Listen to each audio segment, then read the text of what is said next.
अस्सलाम वालेकुम six class. आज हम छुट्टी की दरख्वास्त बवजह बीमारी पढ़ेंगे। ठीक है, बिल्कुल उसी तरह आपने दरख्वास्त लिखनी है जिस तरह से पिछले टर्म में आपको आपकी नीट कॉपीज़ पे लिखवाई गई थी। आप अपनी कॉपीज़ ओपन करके उसमें से चेक कर सकते हैं। ठीक है, यहाँ पे मैंने एक स्केच बनाया है, बस ये ताकि आपको इजीली समझ आ सके। सबसे ऊपर आपने मार्कर के साथ दरख्वास्त लिखना है और छुट्टी की दरख्वास्त बवजह बीमारी, बिल्कुल इसी तरह से। उसके बाद मार्जिन लाइन आपकी दोनों साइड्स पे लगी होनी चाहिए। मार्जिन लाइन से तकरीबन 1.5 फिंगर गैप देने के बाद आपने स्टार्ट करना है बखिदमत जनाब हेडमास्टर गवर्नमेंट हाई स्कूल। उसके बाद कॉमा, ज़िला अलिफ डैश बे डैश जीम, और जीम के बाद कुछ नहीं आपने डालना, उसके बाद ख़त्मा नहीं डालना। अक्सर बच्चे दरमियान में कॉमास भी डालते हैं, बखिदमत जनाब के बाद भी कॉमा डाल देते हैं, जो कि गलत है। ठीक है, सिर्फ एक जगह पे कॉमा आएगा गवर्नमेंट हाई स्कूल के बाद, और ज़िला अलिफ बे जीम के आखिर में कुछ नहीं आएगा, ऐसे ही छोड़ देना है आपने। उसके बाद बिल्कुल बखिदमत जनाब जहाँ से आपने स्टार्ट किया है उसके बिल्कुल नीचे से आप जनाब अली स्टार्ट करेंगे, और उसके बाद एक्सक्लेमेशन लेटर आपने डालना है। अक्सर बच्चे जनाब अली के ऊपर खड़ी ज़बर डाल देते हैं, तो वो तो जनाब आला बन जाता है, जो कि गलत है, रॉन्ग है। आपने जनाब आली लिखना है, और उसके बिल्कुल नीचे उसी की सीध में आपने स्टार्ट करना है। मुअद्दिबाना गुजारिश है कि मैं जमात शशम का होनहार तालिबे इल्म हूँ। ठीक है, उसी तरह से जिस तरह से आपको कॉपी पे करवाई गई है बिल्कुल उसी तरह से आपने लिखना है। ये पहली 3 लाइंस जो हैं ये आपने मार्जिन लाइन से गैप दे के स्टार्ट करनी है। उसके बाद 4th लाइन जो है आपकी ये मार्जिन लाइन के बिल्कुल साथ से स्टार्ट होगी, यानी यहाँ से। ठीक है, और फिर आपकी दरख्वास्त जैसे जैसे कंप्लीट होती जाएगी आपने उसको कंप्लीट करते जाना है। और एक बात मैं आपको और समझा दूं जो कि बहुत इम्पॉर्टेंट है, आपने लिखते हुए जिगजैग नहीं बनाना। ये जो आपकी लाइन जहाँ पे ख़त्म होगी मार्जिन लाइन के साथ, आपने एंड तक अल्फाज लिखने हैं। ऐसा ना हो कि एक लफ्ज़ आपका यहाँ पे ख़त्म हो रहा है और दूसरा आपने यहाँ ख़त्म कर दिया, तीसरा यहाँ ख़त्म कर दिया और चौथा यहाँ ख़त्म कर दिया। ऐसे नहीं आपने करना। हर लफ्ज़ जो है जब भी आप लिखेंगे लाइन कंप्लीट करनी है आपने। ठीक है, लाइन के साथ आपके लफ्ज़ होने चाहिए।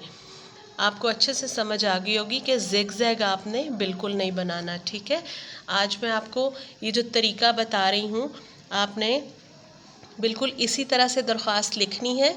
आपने एक कॉपी तैयार कर लेनी है जिसके ऊपर आप ये सारी चीज़ें लिखेंगे, और वो कॉपी आपने हर महीने की 9-10 तारीख को हमें चेक करवाया करनी है। ठीक है, उस कॉपी बेशक आप एक पेजेस लेके उनको स्टेपल कर लें, कॉपी बना लें, या आप एक कॉपी भी ख़रीद सकते हैं बाज़ार से। ठीक है, और उसके ऊपर आपने ये सारा काम करना है। फिर उसके बाद आखिर में ये एन नवाजिश होगी, आपने ये लिखना है, और इसी तरह यहाँ पे अल आरिज़ लिखा जाएगा, और उसके बिल्कुल सीध में ये आपने सारी चीज़ें उसके बिल्कुल सीध में लिखनी है। अल आरिज़ लिखने के बाद आप लिखेंगे आपका ताबे फरमान शागिर्द। और अक्सर बच्चे जो हैं वो क्या करते हैं कि आपका ताबे फरमान लिखा और शागिर्द लिखने के लिए जगह नहीं मिली उन्हें, तो उन्होंने शागिर्द नीचे लिख दिया।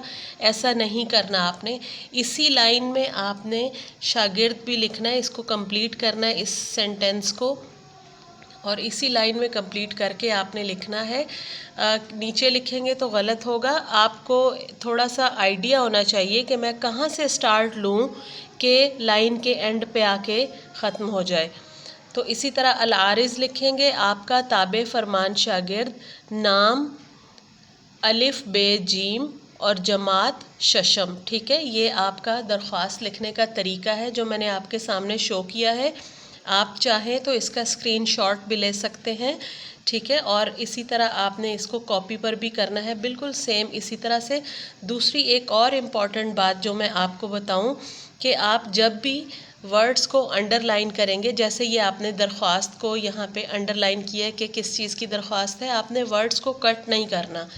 यहाँ पे देखें छुट्टी का लफ्ज़ जो है इसके नीचे डबल लाइन जो कि मैंने लगाई है, लेकिन मैंने लफ्ज़ को कट नहीं किया। आपने भी इसी तरह से अल्फाज को कट नहीं करना। और जब आपकी दरख्वास्त कंप्लीट हो जाए तो उसके नीचे अंडरलाइन भी आप कर सकते हैं, ठीक है, एंडिंग लाइन आप ड्रॉ कर दें जब आपकी दरख्वास्त ख़त्म हो जाए। और उसके साथ साथ आपने डेट भी डालनी है, ठीक है, किस दिन आपने ये काम किया है। ये सारी चीज़ें आपकी कंप्लीट होनी चाहिए। उम्मीद है कि आपको दरख्वास्त लिखने का तरीका समझ में आ गया होगा। नेक्स्ट मैं आपको अगले लेक्चर में ये दरख्वास्त पढ़ के सुनाती हूँ। आपने हाफ़ दरख्वास्त याद करनी है और हाफ़ ही आज लिखनी है। फिर उसके बाद बाकी मैं नेक्स्ट में आपको समझा दूँगी।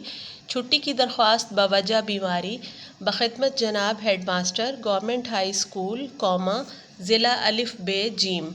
जनाब आली, मुअद्दिबाना गुजारिश है कि मैं जमात शशम का तालिब इल्म हूँ। मैं बाकायदगी से स्कूल आता हूँ, बाकायदगी से यानी रोज़ाना, और मुझे पढ़ने का बेहद शौक़ है। यही वजह है कि मैं हर साल आला नंबरों से कामयाब होता हूँ। आला नंबरों से यानी अच्छे नंबरों से। मैंने बिला वजह कभी छुट्टी नहीं की, बिला वजह बग़ैर किसी वजह के। इल्तिमास है कि आज मुझे शदीद बुखार, सर दर्द और नकाहत है। नकाहत कहते हैं कमज़ोरी को, वीकनेस को। डॉक्टर ने मुझे दवा के साथ आराम की सख्त ताकीद की है। ताकीद करना यानी हिदायत करना। उनका ये भी कहना है कि मैं किसी सूरत 2 दिन स्कूल ना जाऊं। ठीक है, यहीं तक आज हम दरख्वास्त करेंगे और आपने इसको अच्छे से याद करना है। हेडर फुटर मैंने आपको समझा दिया कि किस तरह से आपने करना है। आज आप इतनी ही दरख्वास्त लिखेंगे और इतनी ही याद करेंगे अच्छी तरह से। मैं इसका फ़ीडबैक भी लूँगी आपसे और उम्मीद है कि आपको समझ आ गई होगी। कोई इसमें ऐसी मुश्किल चीज़ नहीं है, कोई मुश्किल लफ्ज़ नहीं है कि आपको जो समझ ना आए। मैंने उनके मीनिंग्स बता दिए। आप कोशिश किया करें कि जब दरख्वास्त कोई भी चीज़ आपको पढ़ाई जाए, सिर्फ दरख्वास्त ही नहीं, कोई भी चीज़, तो उसके जो मीनिंग्स आपको बताए जाते हैं वो आप अपनी कॉपी पर नोट कर लिया करें, ताकि नेक्स्ट टाइम जब आप याद करें तो आपको मुश्किल ना हो। Thank you.